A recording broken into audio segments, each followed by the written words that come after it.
কি কষ্ট। আর আমার দেশের যুবতী মহিলা যখন বিবাহ হয় 2-3 মাস ভালো দেয়, তারপরে আস্তে আস্তে স্বামীর সাথে বিরোধিতা শুরু করে। ওই চরিত্র মেয়েদের ধরতে হবে যে 55 বছরের নারী যদি রসুল 3 মাইল 2500 ফিট উঁচুতে যদি ভাত বয়া দিতে পারে, পানি বয়া দিতে পারে, তার খেদমত করতে পারে, আমরা কি হয়েছি কথা ঠিক কিনা?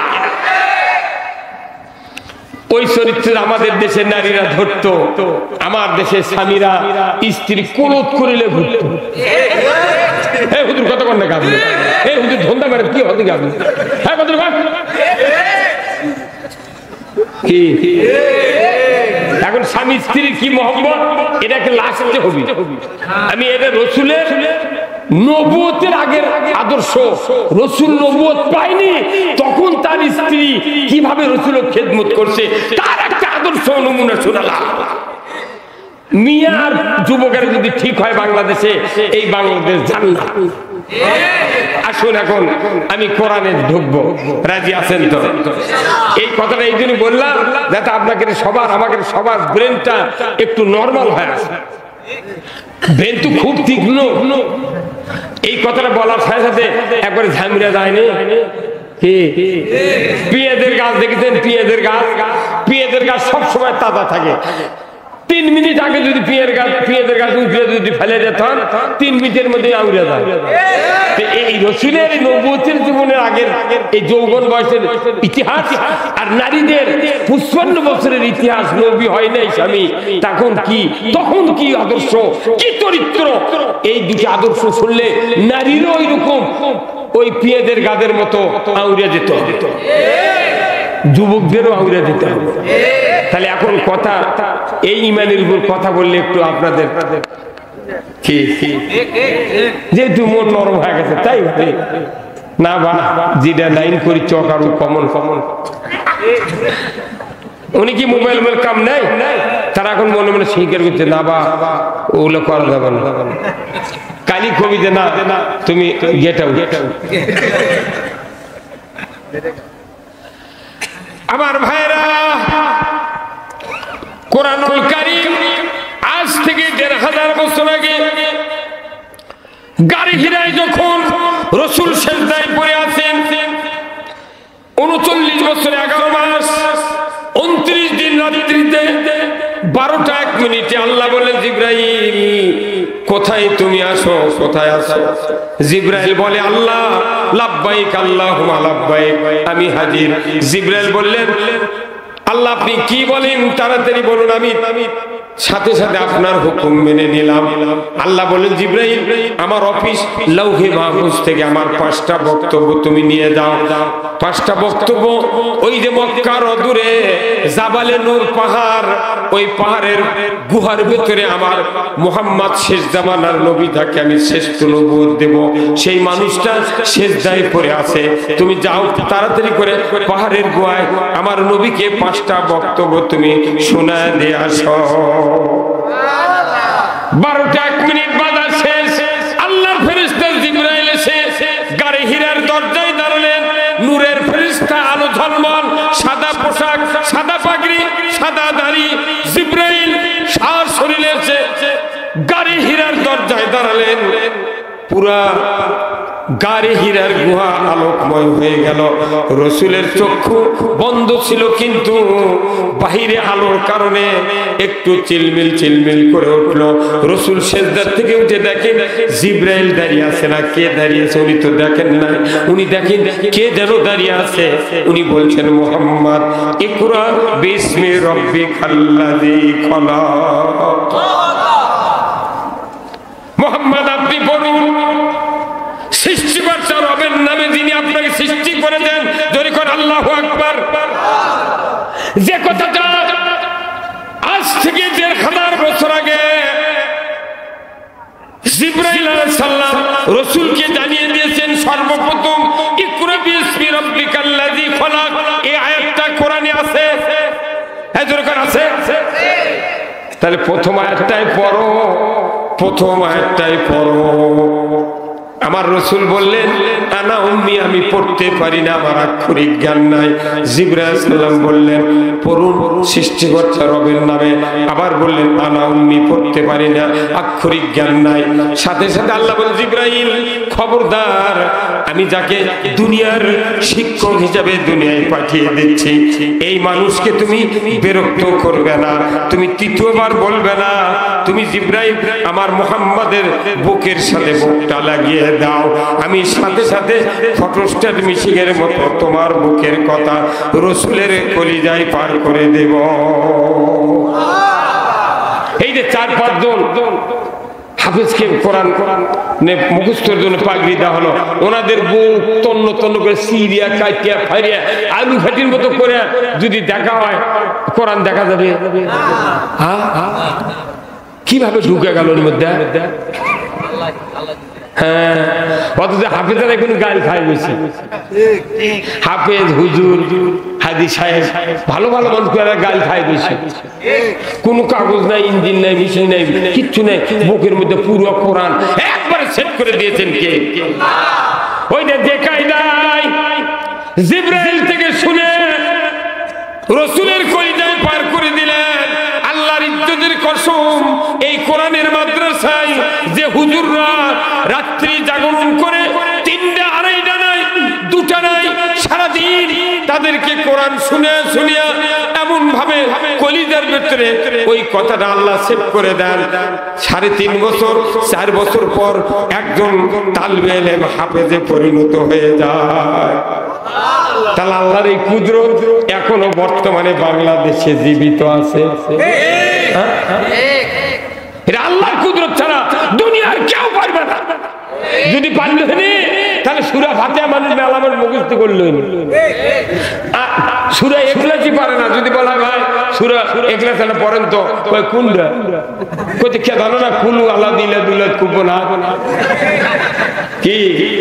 সূরা ইখলাস পারে না, আত্মায়াতু পারে না, দরুদ শরীফ পারে না, দোয়া কুনুত পারে না, মাটি দেওয়ার দোয়াও পারে না। মানুষ মরে গেল, কবরের ওই শীতের কাছে হাফেজক দাঁড়িয়ে থাকে, এই তুই গেল কো মিনা খলাকনাকুম ওয়া ফিহা নুঈদুকুম ওয়া মিনহা নুখরিজুকুম তারাতান উখরা। পাগল বুক ফেলে গেছে। এই কথা বলা ঠিক নয়, কারণ এটা বলে বলে মানুষ একটা সব মানে ইয়ে হয়ে গেছে, রেডিমেড হয়ে গেছে। দেখে দোকানে রেডিমেড শার্ট পাওয়া যায় না, শার্ট পাঞ্জাবি ফুল প্যান্ট কত কি পাওয়া যায়। এখন দোয়া দরুদ কোরআন সব এখন রেডিমেড হয়ে গেছে। কত ওটি মুখস্থ করে কি করবো? কবর তো কবিনি, ওটা সোনমার মাটি, সোনমার কথা কোনে বাড়ি। শতকরা 85 জন লোক, শতকরা 85 জন মানুষ দোয়া কুনুত জানে না, খালি আল্লাহু আকবার কাগেল মুখ লড়াচ্ছে, কিচ্ছু নেই, কিচ্ছু নেই। কথা কি? এই যে মাদ্রাসার ছাত্ররা দোয়া কুনুত কোরআন মুখস্থ করতে করতে ঘাড়ের রগ শুকিয়ে গেছে, তার কি বেতন নেই, ছায়া চিন্তা ভিক্ষা করে এগুলো মাদ্রাসা চালানো দিচ্ছে। তাহলে এই মাদ্রাসা যারা পড়লো, আমার ইউনিয়নের এক ছাত্র এখানে পাগড়ি দিলাম, আমার ইউনিয়ন ইতুবাড়ি, বাপের নাম এরশাদ আলী, ওই তিতুলিয়া ঘর তিতুলিয়া ফকির পাড়া বাড়ি, আমার ইউনিয়নের থেকে যে এটি পড়িচ্ছে। অথচ এই গায়ের মানুষ বাড়ি বাড়ি কোন বেটাক দিচ্ছেন, ওরা বাড়ি এই মাদ্রাসা তৈরি করে বেটা ভাইটা কেজি পড়াচ্ছে, আর ওই গাইবান্ধা থেকে ধরে নিচ্ছে। এর কি দুর্ভাগ্য! সব বক্তৃতা আমি করবো, কর্তৃপক্ষ বেজার হবে।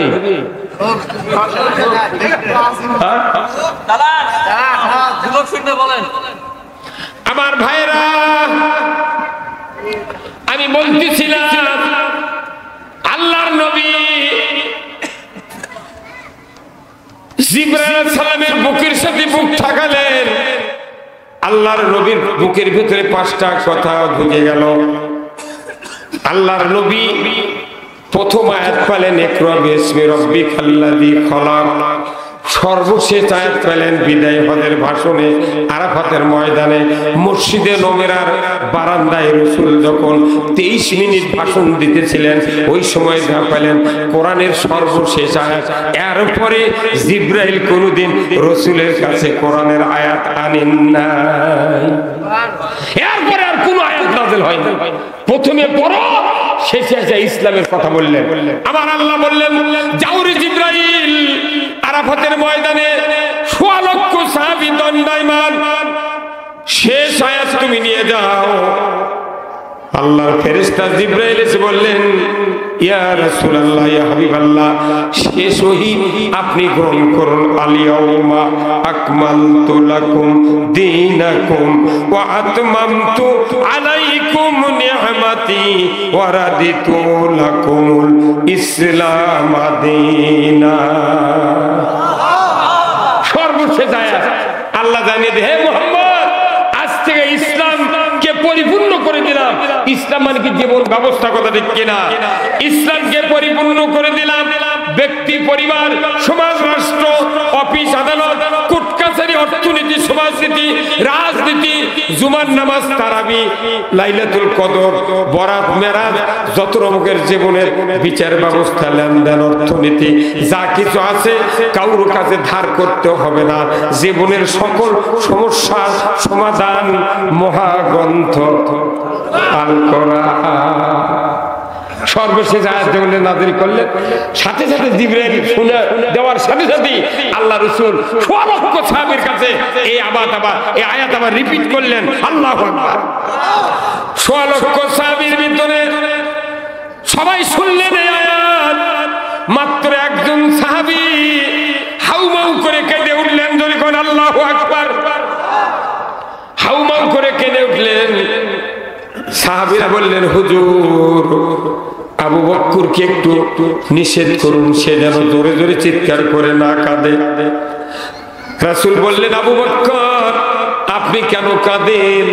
এতগুলি লোক আমার সামনে দাঁড়িয়ে আছে, আপনি কেন কাঁদেন? একটু কান্না বন্ধ করেন। আবু বকর বললেন, না, অবশ্য বোঝা যাচ্ছে আপনার কাছে এই কথা প্রিয় নয়। আল্লাহর কাছে যেটা প্রিয়, বান্দার কাছে সেটা যদি অপছন্দ হয়ে যায়, এই বান্দার ভবিষ্যৎ খারাপ ছাড়া ভালো হওয়ার সম্ভাবনা আছে। তাহলে দিল উজাড় করে জোরে সোরে একটু জিকির করেন, লা ইলাহা, আরো জোরে, লা ইলাহা। আরে জোরে কর না,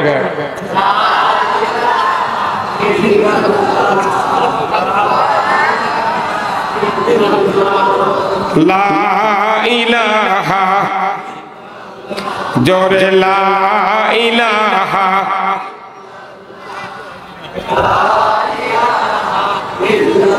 সবাই থাকিতে বান্ধব ভেলা, কাজে লাগবে সন্ধ্যা বেলা। অগ্নি কুণ্ডে বাজাই ডঙ্কা, ইব্রাহিম খলিলুল্লাহ।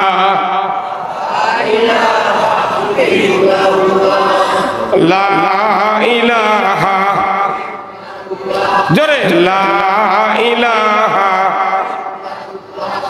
দেখো মৌলার কি খেলা, ডঙ্কা বাজে কারবালা। শহীদ হইলেন ইমাম হুসেন, তবু সারে না ইল্লাল্লাহ। লা ইলাহা, জোরে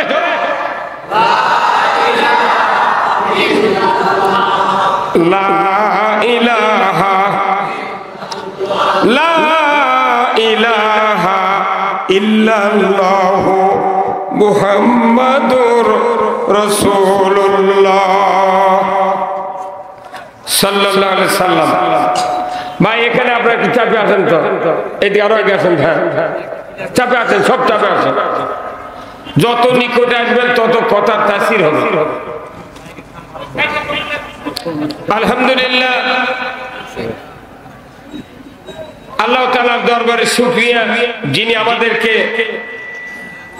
আজকের এই খাদিজা দারুল উলুম কওমিয়া মাদ্রাসা খাজুর ঈদগাহ মাঠে আয়োজিত এই কোরআনের মাহফিলে সুস্থ অবস্থায় বসার সুযোগ করে দিচ্ছেন, এর জন্য আমরা বলি আলহামদুলিল্লাহ। লাখো কোটি দরুদ ও সালাম বিশ্ব মানবতার মুক্তির দিশারি, নির্যাতিত নিপীড়িত মানুষের আদর্শ নেতা, শাফিউল মুযনিবিন, রহমাতুল লিল আলামিন, সুলতানুল আম্বিয়া, আশরাফুল আম্বিয়া, নূরে মুজাসসাম, যিনি হলেন পৃথিবীর নবীদের ইমাম, যিনি হলেন পৃথিবীর শ্রেষ্ঠ রাসূল, যিনি হলেন পৃথিবীর শ্রেষ্ঠ সফল রাষ্ট্রনায়ক। সবাই ঠিক করলেন না কেন? এই এনার বক্তৃতা এতক্ষণ তো রেজাল্ট আমি চালাম। রাসূল ছিলেন পৃথিবীর শ্রেষ্ঠ সফল রাষ্ট্রনায়ক, এটা শুনে তারা ঠিক বলবে না, তারা রাসূলের নেতৃত্ব মানতে নারাজ। কথা ঠিক আছে, হুজুর কথা বলেন না কেন? চিৎকার করে বলতো যারা রাসূলের নেতৃত্ব মানতে নারাজ, ঈমান তাদের 15.5 আনা ফাঁকা ফেলতে গোল। আজকে আমার দেশে যদি মেম্বার থেকে শুরু করে প্রধানমন্ত্রী পর্যন্ত যদি রাসূলের এই রাষ্ট্রনায়কের আদর্শ যদি মানতে পারতেন, আমার দেশে সুদ চলতো না। এই দিকে লোক জোরে বলে না ঠিক? আমার দেশে চুরি হতো না, জানা হতো না, আমার দেশে ঘুষ দুর্নীতি চলতো না, আমার দেশে মসজিদগুলিতে জুতো চুরি হতো না। খালি আদর্শ না মানার কারণে এই দুরবস্থা। যতগুলি আল্লাহর হুকুম রাসূলের আদর্শ আছে, প্রত্যেকটা হুকুম আর আদর্শ রাষ্ট্রনায়ক হিসেবে রাসূলকে যতক্ষণ আমরা মেনে না নেব, একটা নীতি পৃথিবীর জমিনে কায়েম হতে পারবে না। প্রত্যেকটা ইমানদারের ইবাদতের মূল চাবিকাঠি হলো রাসূলকে রাষ্ট্রনায়ক হিসেবে মেনে নেওয়া। আপনাদের মোটর সাইকেল আছে না ভাই? পুরো ট্যাঙ্কি ভর্তি তেল, মোবাইল নতুন, গাড়িও নতুন, নিউট্রাল বাল্ব অন করার জন্য একটা চাবি থাকে না? এই চাবি অন করলে সবুজ বাতি জ্বলে, তাই না? আচ্ছা, অন না করে কিয়ামত পর্যন্ত 50 জন লোক যদি খালি ঠিক করতেই থাকে, একটা বার কি স্টার্ট হবে? কেন হচ্ছে না? এখানে 3 জন বুঝছেন। তার মানে ইঞ্জিন স্টার্টের জন্য যে মোটর সাইকেল অন করা দরকার, এই যিনি সৃষ্টি করেছেন মোটর গাড়ি, তেনার আইন হলো সবকিছু ওকে, তুমি যতক্ষণ চাবি ওকে না করবে ততক্ষণ স্টার্ট করা, কিক মারা তোমার ব্যথা। আমাদের দেশে সব আমল আছে, কিন্তু রাষ্ট্র অন করার মতো যে চাবি কোরআনের আইন, এটা নেই। আগেকার যুগের মতো পাতারা বক্তৃতা আর দেওয়া যাবে না, সে সময় আর নেই। কারণ সবাই শিক্ষিত। আগে অনেক লোক ছিল মূর্খ, 12 বছর হলে ওয়ানে ভর্তি হবে, আর এখন মাথার লালপা শুকায়নি, তাই ফোরে কথা কন। ফোরের ছাত্রের কাছে তার বাবা হেরে যাচ্ছে, স্ক্রিন টাচ মোবাইলের চার্জারের ফাঁক দিয়ে ঢুকে ফ্যাক্সিলিটির ফাঁক দিয়ে বার হয়ে যায়। এই দেশে ব্রড বক্তৃতা চলবে না। যে দেশে টিক চিহ্ন দিয়া মানুষ পাস করতেছে, এই দেশে বেশি বক্তৃতা দেওয়া যাবে না, কারণ আপনাদের ব্রেন কাজ করতে হবে। আমি আপনাদেরকে বলতেছিলাম, সকল বক্তৃতার মূল রাসূলের নেতৃত্ব মেনে নেওয়া। আমার দেশে তা মানা হয় না। এমনি মসজিদ তৈরি হচ্ছে, মাদ্রাসা, হাফেজ, হাজি, এই যে কয়েকজন দেওয়া হলো না পাগড়ি, কয়েকজন দেওয়া হলো?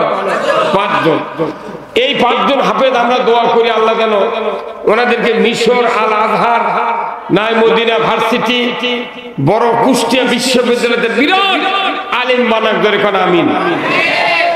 যে কিতাব মুখস্থ করে পাগড়ি দিলাম, কর্তৃপক্ষ খুশি, শ্রোতারা মনে মনে জিভে লড়ানো আমি দেখলাম, মনে মনে করছে যে এইরকম একটা ব্যাটা যদি হতো, কি আবেগ পরিবেশ এক্ষুনি পাওয়া গেল। নিজের হাতে পাগড়ি দিয়ে দিলাম।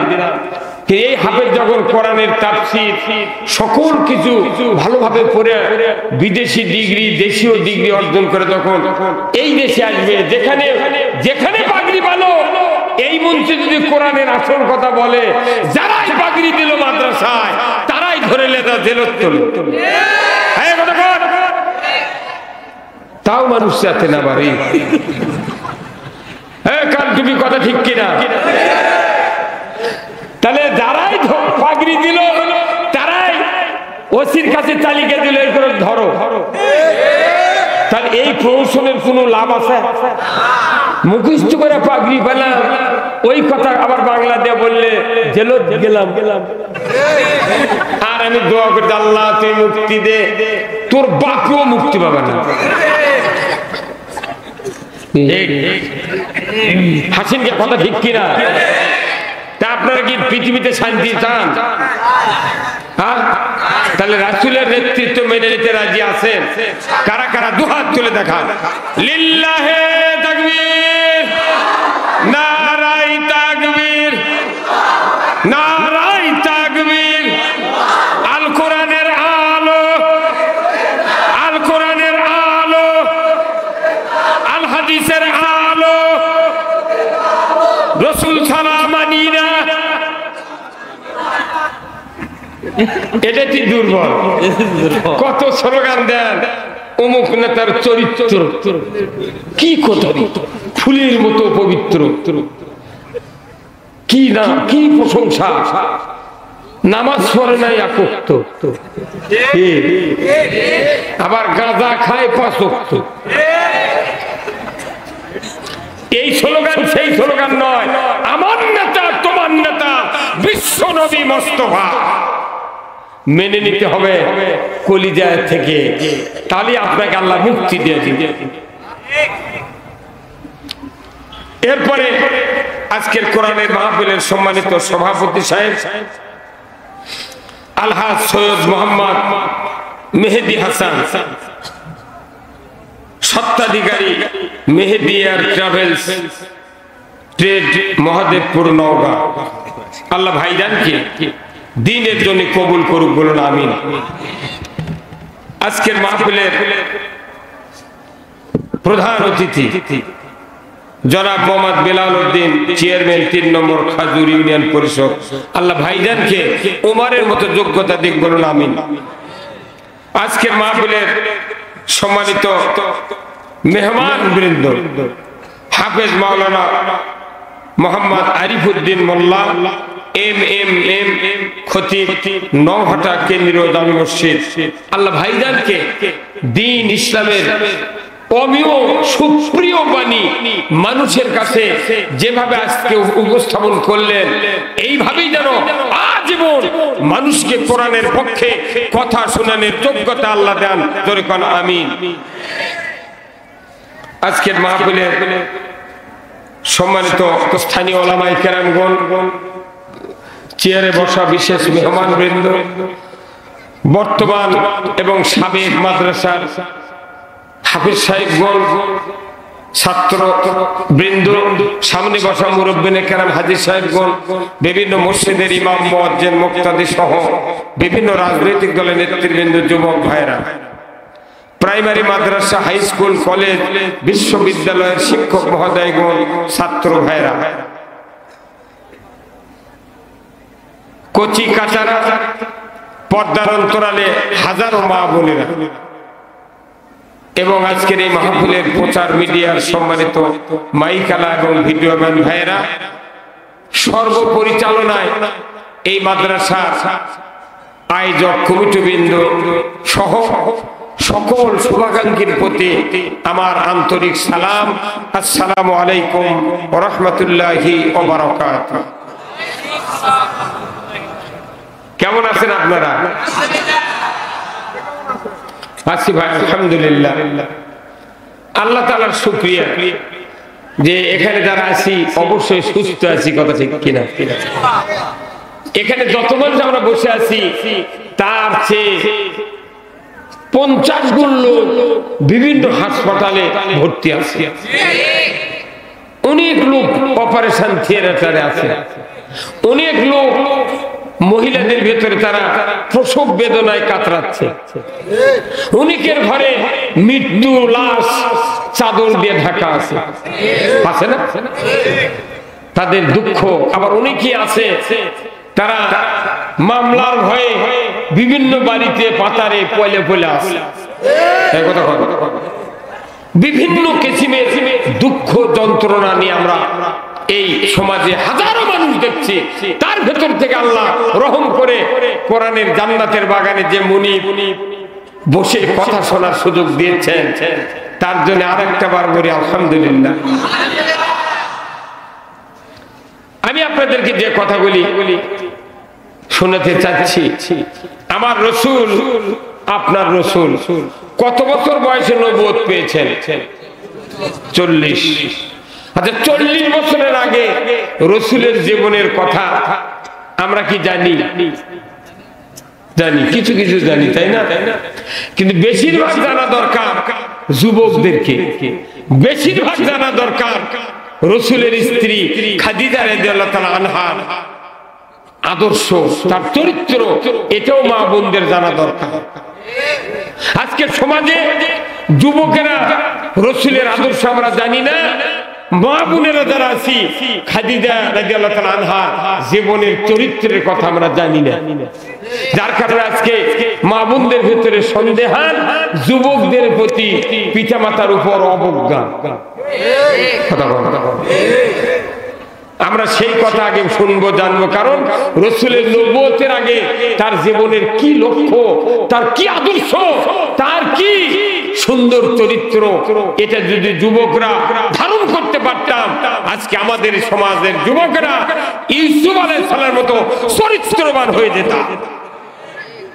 তারপরে নবুয়তের যে আদর্শ 23 বছরে, এটা তো বিরাট ব্রড একটা জীবন, এটা সকলের জন্য সমান।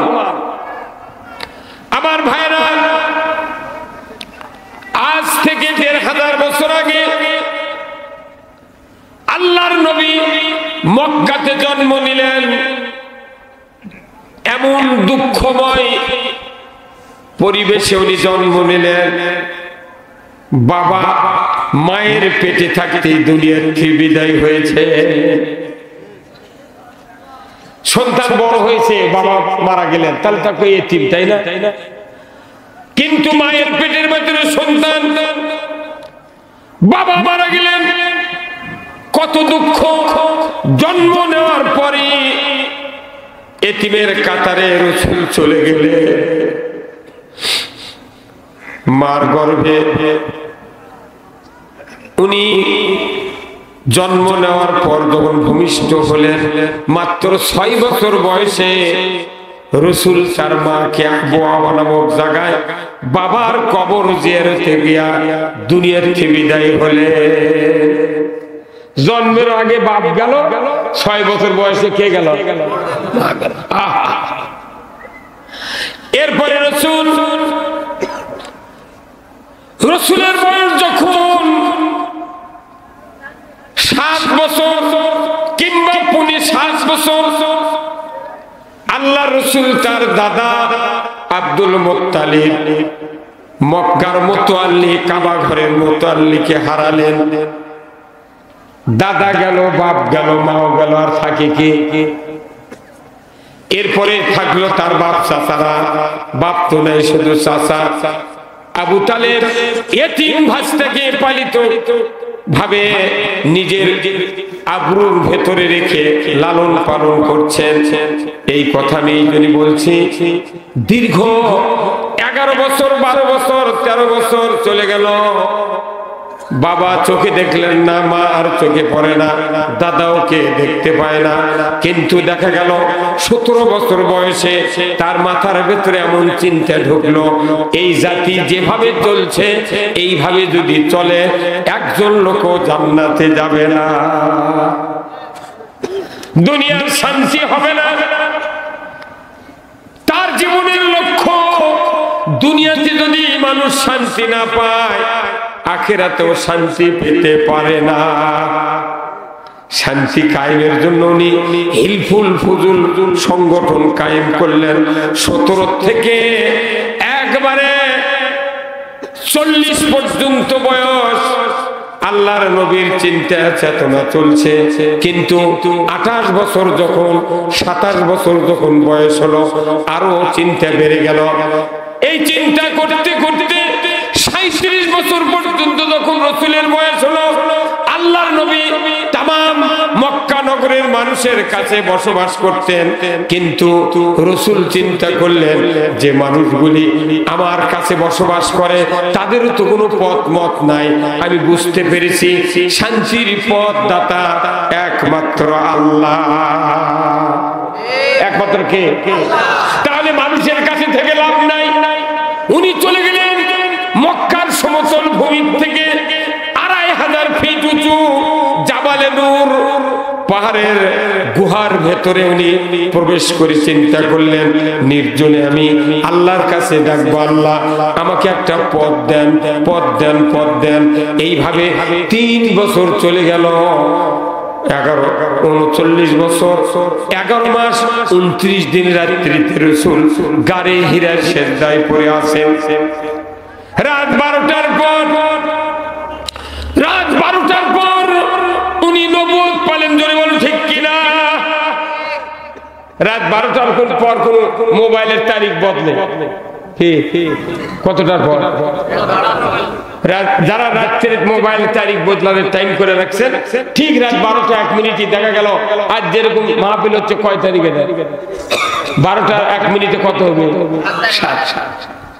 এই 12টা 1 মিনিট যখন হচ্ছে তখন আল্লাহ রাসূল মুহাম্মদ সাল্লাল্লাহু আলাইহি ওয়াসাল্লামকে নবুয়ত দিয়েছেন। জোরে বলুন ঠিক কিনা? নবুয়ত দিয়েছে।